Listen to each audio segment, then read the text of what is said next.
As on today अगर मैं देखूं तो पॉजिटिविटी रेट 14% आ चुका है और मरीजों की संख्या, डेली जो मरीज आ रहे हैं उनकी संख्या भी आज घट के 10,400 के करीब रह गई है। तो केसेस तेजी से कम हुए हैं।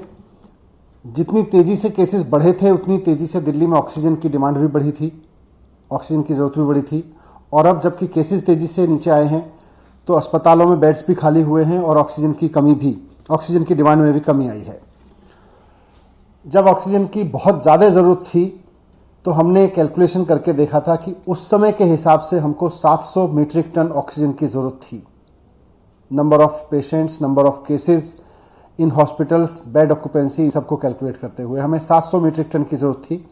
उस वक्त हमने केंद्र सरकार से भी रिक्वेस्ट किया था, माननीय अदालत ने भी इसमें मदद की और केंद्र सरकार के सहयोग से और कोर्ट के सहयोग से दिल्ली को 700 मीट्रिक टन तो एक ही दिन मिली, लेकिन ऑक्सीजन पर्याप्त मात्रा में मिलनी शुरू हुई, जिसकी वजह से एसओएस भी कम हुए हॉस्पिटल से आने। और आज पिछले 24 या 48 घंटे में बामुश्किल किसी हॉस्पिटल से एक आध जगह से एसओएस आता है कि उसके यहाँ ऑक्सीजन की ज़रूरत है या ऑक्सीजन की कमी पड़ रही है और उसको तुरंत अरेंज कर दिया जाता है। हम इस संकट के समय में पूरे सहयोग के लिए केंद्र सरकार का भी धन्यवाद करते हैं, माननीय सुप्रीम कोर्ट, माननीय हाई कोर्ट का भी धन्यवाद करते हैं कि उन्होंने संकट के समय में दिल्ली के लोगों की खूब आगे आके मदद की और उसकी वजह से हजारों जानें समय रहते बचाई जा सकी।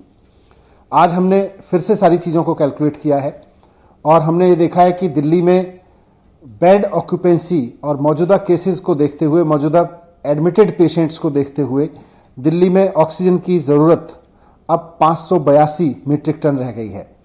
तो आज हमने केंद्र सरकार को चिट्ठी लिखी है कि 700 की जगह अब दिल्ली का काम 582 मीट्रिक टन में चल जाएगा और हमें जो एक्स्ट्रा ऑक्सीजन मिल रही है इससे ऊपर, जो दिल्ली का कोटा 590 है उससे ऊपर मिल रही है, उसमें से एक बड़ा हिस्सा अब अन्य राज्यों को, ज़रूरतमंद राज्यों को दिया जा सकता है। एक जिम्मेदार सरकार होने के नाते हमने केंद्र सरकार को इन्फॉर्म कर दिया है। Please like, share and subscribe to our channel and your comments are valuable as well.